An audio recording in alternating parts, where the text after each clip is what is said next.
If you are going to buy a car in 2022, there is one brand you absolutely should avoid if it's a new car. And honestly, probably if it's a used car too. Wow. Let's jump into it, Dad.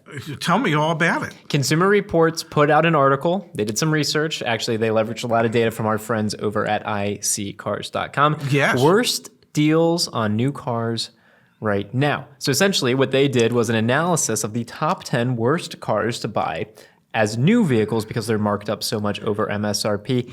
8 out of 10 on that list happen to be Kia? And 1 out of the 10 happens to be Hyundai? So 9 out of the top 10 are Hyundais and Kias. Wow. Let's run through the numbers. Absolutely. And this is information that's based off of the average additional dealer markup that one has to pay over MSRP to buy these cars. Exactly. So we have, Dad. Yes. The Kia Soul. Average transaction price is 21% over MSRP. Kia Forte, 21% over MSRP. Kia Sorento, 21% over MSRP. Kia Sportage, 19% over MSRP. Kia Niro, 19% over MSRP. Kia Seltos, 19% over MSRP. The Hyundai Kona Electric, 19% over MSRP, but a little switch up there. Yeah. The Kia EV6, 19% over MSRP. Nissan Kicks, coming out of left field here. Yeah.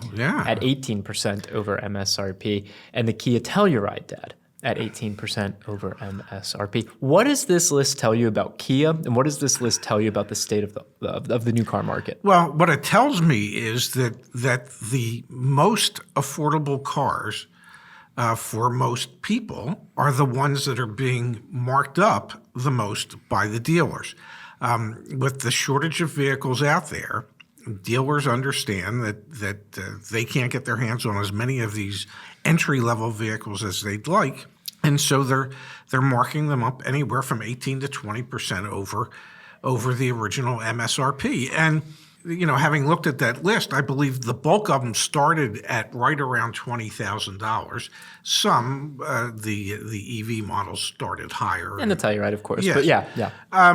But the fact that you're going to take, say, a $25,000 car and add 20% to it, that's an extra $5,000 that people have to pay for this entry-level car that was considered by them to be the most affordable car they could get in this type of market. It's rather disturbing.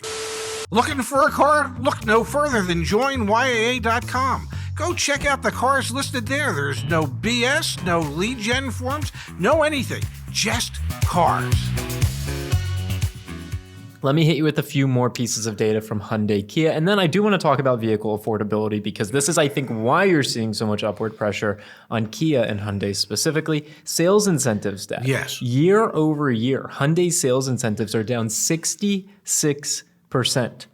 66% from $2,446, which was a year ago this time, the amount that Hyundai would pay to the consumer to purchase one of their vehicles is now $839. And there might have even been dealer incentive money on top of that.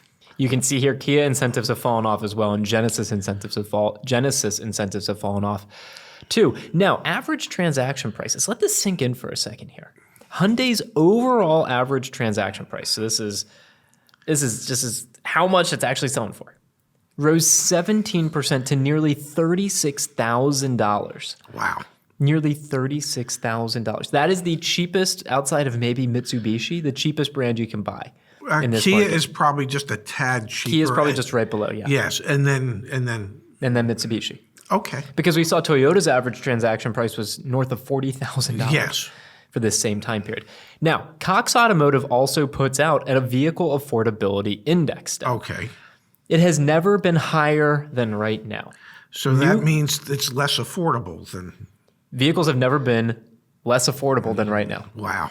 New vehicle affordability declined slightly in April despite revised data indicating stronger income gains, according to the latest Cox Automotive / Moody's Analytics Vehicle Affordability Index. The inputs to the index again moved in differing directions for the month. The number of median weeks of income needed to purchase the average new vehicle in April increased to 40.6 weeks from a downwardly revised 40.2 weeks in March.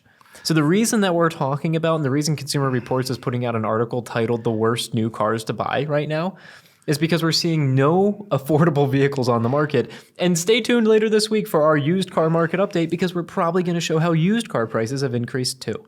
So if I understand that correctly, the average person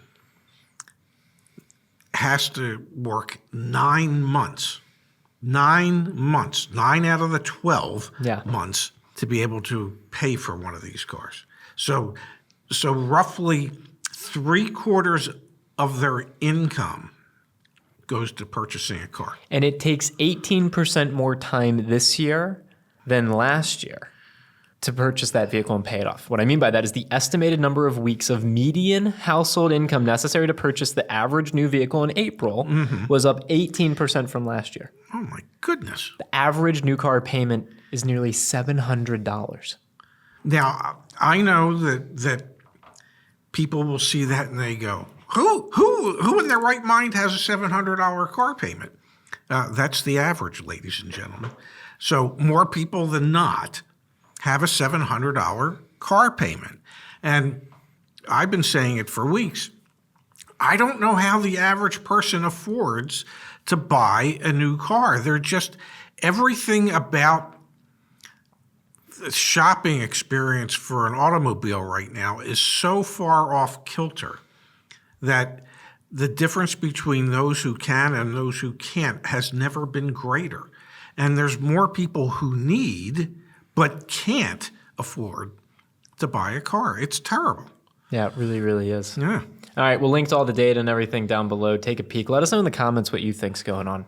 What's your read on this situation? And share this damn video with a friend who's talking about, hey, I kind of think I might want to buy a car. No, stopbuyingcars.com still exists. Yes. It's still a picture of my dad pointing at a thing that says, PSA, don't buy a car right now unless you absolutely need to. Yes. There's no reason to be buying a car in this market. No, not with prices and payments this high. With the asterisk on that, if you need to buy a new car at MSRP, hell of a deal. Some brands you can still get below. If you want insights into that, just go to the community forum. Everyone's talking about where you want to buy an Alfa Romeo, you can get it under MSRP. Do not pay MSRP for an Alfa Romeo. Yeah, please do not.